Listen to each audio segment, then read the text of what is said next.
Dari langkah-langkah produksi ini bisa bisa dilihat di situ ada yang namanya routing.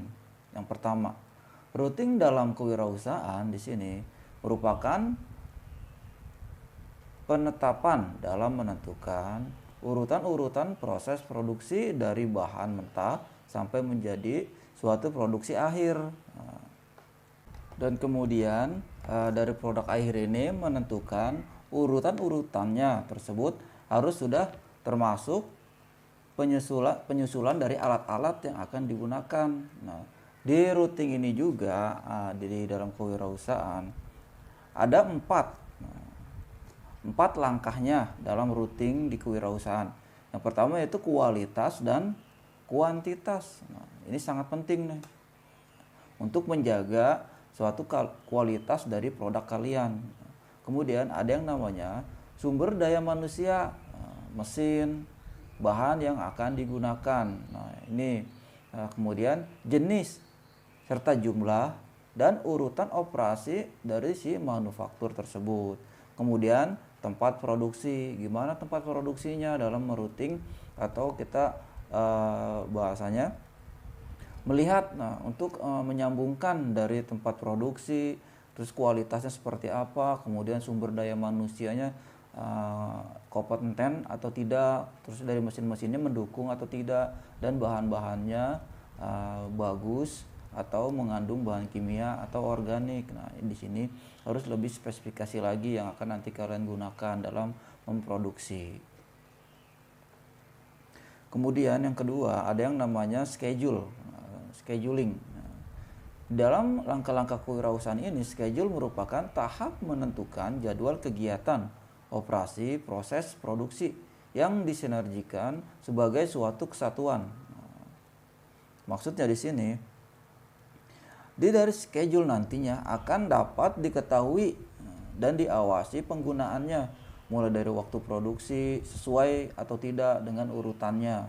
Nah, kemudian penjadwalan atau schedule. Nah, ini merupakan langkah yang kedua dalam perencanaan produksi. Nah, schedule ini nih, si produksi dan kemudian kontrol yang dilakukan guna memperbaiki jumlah pekerjaan yang harus dilakukan. Nah, jadi mengatur si operasi manufaktur tersebut yang berbeda dengan urutan perinciannya atau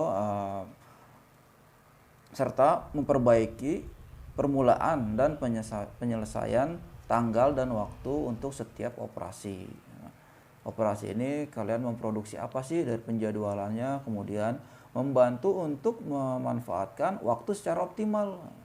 Bagaimana dari pekerjaan dimulai dari diselesaikannya waktu yang telah ditentukan, kemudian pekerjaan itu diselesaikan secara sistematis dan dalam waktu yang bisa dikondisikan dengan perencanaan si produksi tersebut.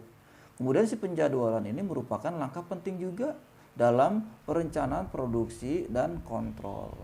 Ini sangat penting dalam sebuah dunia industri yang mempunyai produksi yang sama, yaitu yang kita bahas tentang produksi massal dengan jumlah yang banyak, dengan waktu yang telah ditentukan, misalnya jumlahnya berapa banyak dengan waktu berapa hari atau berapa jam kita harus menyelesaikan produksi massal tersebut. Dan kemudian yang ketiga ada yang namanya dispatching. Ini merupakan penetapan dan penentuan proses pemberian perintah untuk mulai melaksanakan operasi proses si produksi tersebut yang sudah direncanakan di dalam routing dan schedule. Dari dua poin yang tadi kemudian ada yang namanya dispatching. Ini merupakan penetapannya yang telah ditentukan dari yang mulai schedule ataupun dari perancangan dari si routing dalam langkah-langkah produksi tersebut. Kemudian ada beberapa hal juga yang harus diterapkan dalam dispatching ini. Terutama yang pertama yaitu bahan, alat, dan perlengkapannya. Alat perlengkapan ini menentukan kualitas dari si produksi. Semakin bagus, maka si produksi juga akan lebih baik lagi. Ataupun nanti dari si orangnya, si manusianya, dia bisa nggak untuk mengerjakan suatu produksi tersebut. Kemudian ada yang namanya perintah, instruksi, gambaran, dan lainnya untuk memulai pekerjaan. Kita mengacu kepada namanya SOP kalau di dunia industri. Tidak hanya di dunia industri, tapi di dunia pekerjaan rumah ataupun produksi rumahan, kita ada mengacu kepada instruksi. Nah, perintah-perintah apa aja, mulai dari bahan bakunya, perlengkapannya, serta penjadwalannya pun harus ditentukan untuk melakukan produksi yang akan kita buat atau yang kita produksi nanti. Kemudian memelihara catatan yang tepat dari awal dan menyelesaikan setiap pekerjaan tepat waktu. Jadi misalkan kalian sudah membuat formulasi, membuat kue, membuat minuman, atau membuat suatu desain dengan pewarnaan tertentu.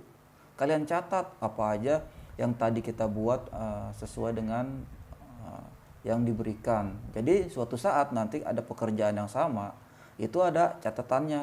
Nah, oh ya, ternyata kemarin membuat desain dengan warna tertentu ini sudah dicatat. Nah, kita buka lagi catatan tersebut untuk kita masukkan ke perintah-perintah kerja selanjutnya ataupun bahan-bahan atau pembuatan entah itu jasa, makanan, minuman ataupun kerajinan. Nah, itu nanti sudah kalian sesuaikan dengan langkah-langkah yang sudah kalian catat sebelumnya. Kemudian ada namanya berpindah pekerjaan dan proses lainnya sesuai jadwal. Misalkan proses pertama, instruksi pertama sudah selesai. Berapa waktu, berapa lama yang telah kalian selesaikan.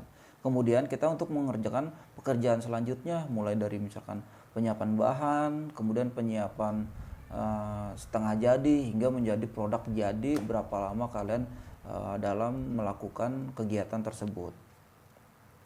Kemudian mulai prosedur kontrol. Nah, ini prosedur ini penting. Nah, mulai dari safety-nya, misalkan kalian harus menjaga nih bahan ini menggunakan, kita harus siap apa aja. Terus kita menggunakan bahan ini apa aja yang kita siapkan. Jangan sampai kita bercampuran dengan alat-alat atau bahan-bahan yang tidak kita inginkan.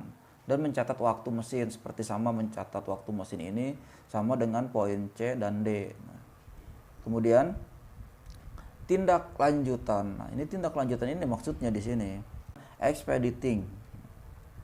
Ini suatu langkah dalam perencanaan produksi dan kontrol sebagai pengendalinya.